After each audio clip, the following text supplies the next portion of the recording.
कांग्रेस नेता कन्हैया कुमार ने कांग्रेस की नौकरी दो पलायन रोको यात्रा के खत्म होने के बाद प्रेस कॉन्फ्रेंस की। राहुल गांधी के बेगूसराय आने के बाद लगातार ये कयास लगाए जा रहे थे कि कन्हैया कुमार इस बार बिहार विधानसभा चुनाव में लड़ सकते हैं। उन्होंने इस मामले पर क्या कुछ कहा, राहुल गांधी के बेगूसराय दौरे को लेकर क्या कुछ कहा, उसे सुनिए। बेगूसराय में राहुल गांधी को आपने बुलाया, एक दिन था वहाँ हुआ क्या वहाँ से चुनाव लड़ने की तैयारी है आपकी? नहीं, एक दिन बेगूसराय में चुनाव लड़ेंगे इस बार? हम जानते हैं कि उसमें जो है उत्सुकता है। जी जी जी जी, पूछिए पूछिए। आपकी यात्रा में पलायन दो, रोजगार नौकरी दो, ये वाली यात्रा में सचिन पायलट जी को आप बुला रहे हैं। सवाल बहुत सारे साथियों का था कि तेजस्वी यादव बहुत काफी समय से मुद्दा उठा रहे हैं। पटना में जब आपकी यात्रा हो रही है, आपने तेजस्वी को आमंत्रित किया है यात्रा में? हम किसी को आमंत्रित नहीं कर रहे हैं, करना चाहिए था, किसी को नहीं किए हैं। अगर ये इच्छा है तो आप जान लीजिए। और हमको भी कोई आमंत्रित नहीं किया है, इनको भी कोई आमंत्रित नहीं किया है, यहाँ बैठे किसी भी व्यक्ति को आमंत्रित नहीं किया गया है। ये आमंत्रण और वो तब होगा ना जब मेरे परिवार में लगन होगा तो आमंत्रण करेंगे सब लोगों का। ये तो संघर्ष है, संघर्ष का मंच है। हम कह रहे हैं कि राहुल जी को भी कोई आमंत्रण नहीं है। जिसको लगता है कि जो है इस यज्ञ में जो है आहुति देनी है, लोग आ रहे हैं।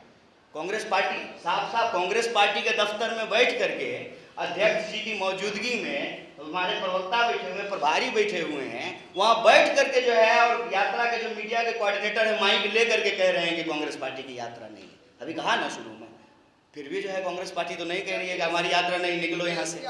देखिए ये संघर्ष है, इस संघर्ष में आप सब बिना बुलाए आमंत्रित हैं। आप भी आइए, और आ ही रहे हैं लोग, हमको भी कोई आमंत्रित नहीं किया। ये हमारी अपनी इच्छा है कि बिहार के लिए कुछ हो रहा है तो हम इसमें शामिल होंगे। जो सैकड़ों पदयात्री चल रहे हैं उनके साथ हम भी आप पलायन बड़ा मुद्दा है, आप बोल रहे हैं कि सबको दरगत से बाहर निकल के आना चाहिए, तो बड़े मुद्दे के साथ केस का क्यों नहीं आपके साथ है? हम तो कह रहे हैं सबको आना चाहिए, सब आए हैं। इन्होंने मुझे चिराग जी पे सवाल पूछा, हमने कहा कि उनको भी शुभकामना है कि वो भी बिहार के लिए अच्छा करें। आपसे कुछ प्रॉब्लम है क्या देश की?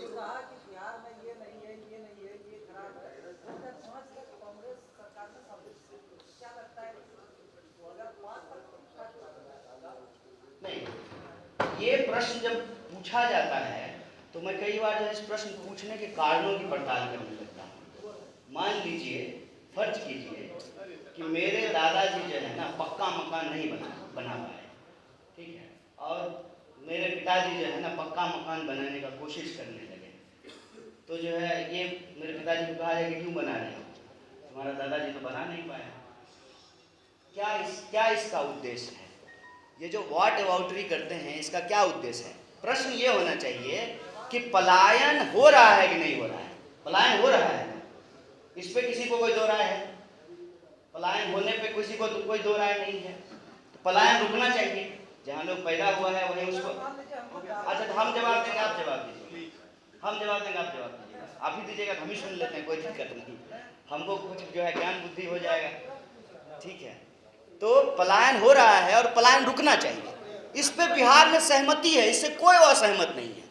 अब है कि पलायन शुरू कब हुआ, तो शुरू तो कहिएगा तो पलायन तो अंग्रेज के जमाने में शुरू हुआ। गिरमिटिया मजदूर बन करके जो लोग मॉरिशस जाते थे गन्ना काटने के लिए, रवि वहाँ के राष्ट्रपति बन गए, तो पलायन होता रहा है, ठीक बात है। आज जो पलायन हो रहा है और पहले जो पलायन हुआ, इतिहास में पलायन हुआ, और तो महात्मा बुद्ध भी तो चल करके आए थे बिहार। फर्क ये है कि पहले पलायन जो है आप बेहतरी के लिए जाते थे, आज पलायन जो हो रहा है मजबूरी में हो रहा है। एक बहुत बड़ा अंतर है, बहुत बड़ा अंतर है। और ये अंतर जो है ऐसा नहीं है कि ऐतिहासिक काल से कालखंड से चला आ रहा है, ये कुछ सालों की बात है। तमाम दावों के बावजूद, दावे हैं सरकार के कि हमने सड़कें बनाई, बनी है सड़कें, पुलें बनाई, बनी है पुलें, कह रहे हैं कि स्कूल कॉलेज अस्पताल सब शानदार कर दिया है।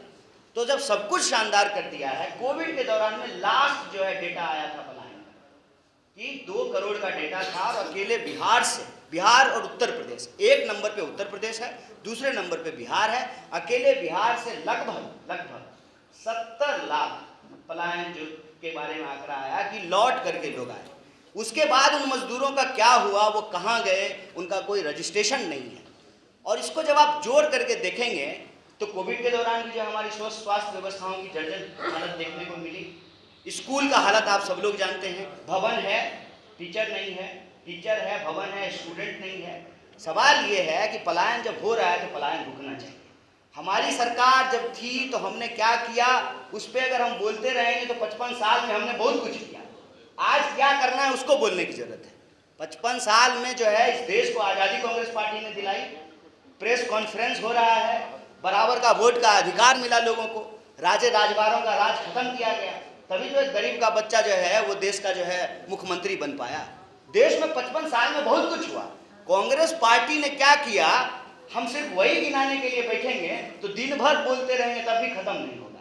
हम कह रहे हैं कि हम करेंगे क्या, हम ये बोलना चाहते हैं। हम करेंगे ये कि हमको अगर मैंडेट मिलेगा, जब मिलेगा तब मिलेगा।